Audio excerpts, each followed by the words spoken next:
दोस्तों, बडगाम का इंतखाबी जो वहां पर सरगर्मी है बडगाम की, वो काफी ज्यादा बढ़ गई है। और बडगाम का ये चुनाव, बडगाम का ये इंतखाब नेशनल कॉन्फ्रेंस के लिए एक बहुत बड़ी चुनौती बन गई है।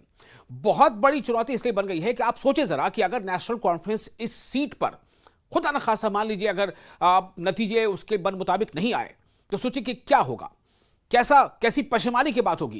क्योंकि नेशनल कॉन्फ्रेंस अभी जो है इख्तिदार में है। नेशनल कॉन्फ्रेंस की ये जीती हुई सीट है और इस सीट पर कोई और नहीं बल्कि खुद उमर अब्दुल्ला ने जीत हासिल की है। लेकिन आज ये सवाल उठ क्यों रहे हैं? इसलिए उठ रहे हैं कि उमर अब्दुल्ला के खिलाफ एक शिकायत दर्ज कराई गई है इलेक्शन कमीशन में।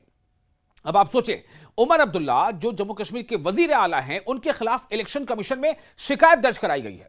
और शिकायत दर्ज कराई गई है मॉडल कोड ऑफ कंडक्ट के वायोलेशन को लेकर के। किसने शिकायत दर्ज कराई? शिकायत दर्ज कराई है खुद बडगाम असेंबली हल्के यानी में जो बीजेपी के कैंडिडेट हैं, बडगाम चुनाव के लिए जो बीजेपी के कैंडिडेट हैं आगा सैयद मोहसिन, उन्होंने शिकायत दर्ज कराई है।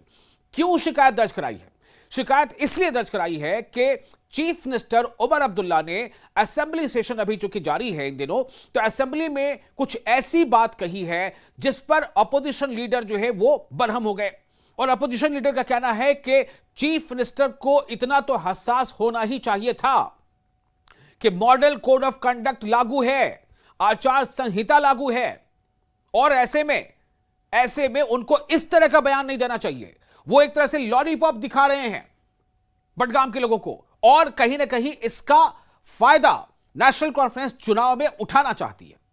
इससे पहले कि मैं आपको और आगे तफसील से बताऊं, आप सुने कि चीफ मिनिस्टर उमर अब्दुल्ला ने आखिर क्या कह दिया जिस पर अपोजिशन लीडर इस तरह से बरहम हो गए। सुनिए सीएम उमर ने असेंबली में क्या कहा। हमारा इरादा है इस फाइनेंशियल ईयर में तो नहीं होगा, अगले फाइनेंशियल ईयर के शुरू में हम चाहते हैं कि क्लासेस लगना शुरू हो जाए और एडमिशन शुरू हो। तो जाहिर सी बात है उसके लिए जो है रेंटेड अकोमोडेशन में हमें काम करना होगा। अब हमें उस तरह का इंफ्रास्ट्रक्चर मिले, उस पर हम जो है अपना एक्सरसाइज कर रहे हैं। और मैंने अपने अफसरों से कहा कि पोटेंशियल साइट्स जो हैं उनको आइडेंटिफाई किया जाए।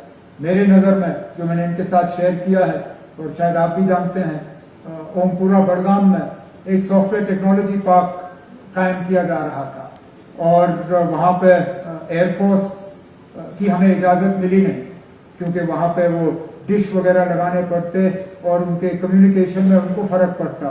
और वो बिल्डिंग शानदार एक कैंपस बना हुआ है, लेकिन उसका कोई इस्तेमाल नहीं है आज। मुमकिन है अगर और कोई हमें बेहतर जगह मिली नहीं, तो मुमकिन है कि ओमपुरा बडगाम के उस कैंपस में हम फिलहाल जो है सेंट्रल ये लॉ यूनिवर्सिटी जो है शुरू करें। उसके बाद परमानेंट कैंपस जो है वो हम एस्टैब्लिश करना शुरू कर लेंगे। तो सुना आपने, सीएम उमर ने दरअसल एक आज बिल पेश किया गया था लॉ यूनिवर्सिटी को लेकर के।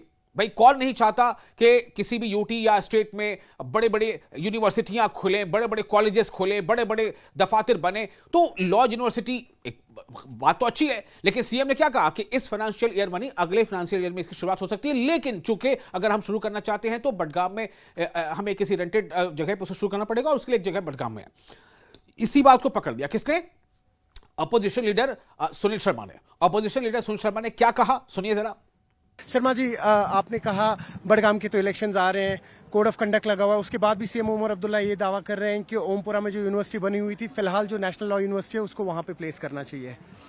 आज बहुत बड़ा अपराध किया है उमर अब्दुल्ला साहब ने। वो बहुत बड़े ओहदे पे बैठे हुए हैं। चीफ मिनिस्टर बहुत बड़ा ओहदा होता है, और हर इंस्टीट्यूशन की को कायम दायम रखना, उसकी मर्यादा को, सेंक्टिटी को कायम दायम रखना हर व्यक्ति का फर्ज बनता है। कॉमन मैन तो कभी गलती करता है, लेकिन जो इतने बड़े ओहदे पे बैठा हो उसको इस प्रकार की बातें नहीं करनी चाहिए थी। उमर अब्दुल्ला साहब ने इस अगस्त हाउस का, इस हाउस की मर्यादा का उल्लंघन किया है, गलत इस्तेमाल किया है, दुरुपयोग किया है, और यहाँ से बडगाम पे निशाना साधा है।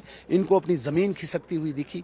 ये तो इस बात को 14 नवंबर के बाद भी बोल सकते थे, हम क्लासेस खोलेंगे, कोई बड़ी बात नहीं थी। लेकिन ज़मीन खिसक रही है, वहाँ पे इनका घर टूट रहा है, तो फटाफट इन्होंने इस हाउस का इस्तेमाल करके, असेंबली का इस्तेमाल करके एक अपराध किया है। मैं तो कहता हूँ कि मॉरल ग्राउंड्स पे इनको रिजाइन करना चाहिए। बहुत बड़ा गुनाह किया है, गलती की है। तो सुना आपने, अपोजिशन लीडर सुनील शर्मा ये कह रहे हैं कि दरअसल ये जो ऑगस्ट पोस्ट है, यानी ये जो इतना मतलब ये जो ओहदा है सीएम का, इस ओहदे पर फायज कोई शख्स जो वजीर आला है, उसे तो कानून के बारे में बहुत कुछ बाखबर रहते हुए उसे तो इस पर अमल करना चाहिए। उसे ऐसी कोई बात नहीं करनी चाहिए, इससे ऐसा कोई कदम नहीं उठाना चाहिए जो कहीं ना कहीं खिलाफ वर्जी हो, मॉडल कोड ऑफ कंडक्ट की खिलाफ वर्जी हो। क्योंकि अगर ऐसा होता है तो इसका मतलब यह है कि कहीं ना कहीं बडगाम असेंबली हलके के लोग इससे मुतासिर हो सकते हैं, इस ऐलान से कि भाई हमारे इस बडगाम के करीब में यूनिवर्सिटी खुलने जा रही है, और इससे जब मुतासिर होंगे तो जाहिर है कि उसका असर चुनाव नतीजों पर पड़ सकता है। हो सकता है कि इसका असर जो इस तरह से पड़े कि एनसी को कुछ फायदा नजर आ जाए, दूसरी पार्टी को नुकसान नजर आ जाए, ऐसा हो सकता है। तो उनका कहना है, सुनील शर्मा का है कि सीएम को ऐसी बात कतई नहीं करनी चाहिए थी। अब इसमें आपकी राय क्या है? क्योंकि आप यानी कि अवाम की राय बेहद जरूरी है। आप अपनी राय हमें कमेंट बॉक्स में शेयर जरूर करें। लेकिन आपको एक बात और अभी बताता हूं। दरअसल अगर वाकई इसमें सच्चाई है, आपको लगता है कि कहीं ना कहीं नेशनल कॉन्फ्रेंस ने जानबूझकर इस तरह का एक माहौल बनाया कि इसका कुछ फायदा उठाया जा सके और फिर इसलिए अपोजिशन ने इस पर एतराज जताया, या अगर आपको लगता है कि नहीं ये तो एक जम्मू कश्मीर के हवाले से, एक चूंकि असेंबली सेशन चल रहा है तो जम्मू कश्मीर के हवाले से, तरक्की के काम से हवाले से कोई ना कोई बात या बिल तो मूव हो गई होगा, तो इसमें ये उतनी बड़ी बात नहीं। ये आपके ऊपर मैं छोड़ रहा हूं कि आप क्या सोचते हैं इस बारे में। लेकिन आप जरा सोचें कि अगर ये कैलकुलेटेड मूव है तो ऐसा क्यों है? वो इसलिए कि कहा यह जा रहा है कि बडगाम सीट पर नेशनल कॉन्फ्रेंस को वाकई बहुत बड़ी चुनौतियों का सामना है, और वो इसलिए कि बडगाम सीट पर कैंपेनिंग करने से मना कर दिया है आगा सैयद रूहुल्लाह मेहदी ने, जो नेशनल कॉन्फ्रेंस के मेंबर पार्लियामेंट है। और यह भी माना जाता है कि आगा सैयद रूहुल्लाह मेहदी की हिमायतियों की एक बड़ी तादाद है बडगाम में, बडगाम असेंबली हल्के में। अगर वो नाराज रहते हैं या अगर वो दूरी बनाकर रखते हैं, अगर वो तशहीर नहीं करते हैं, तो हो सकता है कि नेशनल कॉन्फ्रेंस के लिए इस सीट पर चुनौती बढ़ जाए। तो क्या इसकी भरपाई के लिए कहीं ना कहीं ये एक कदम उठाया गया है?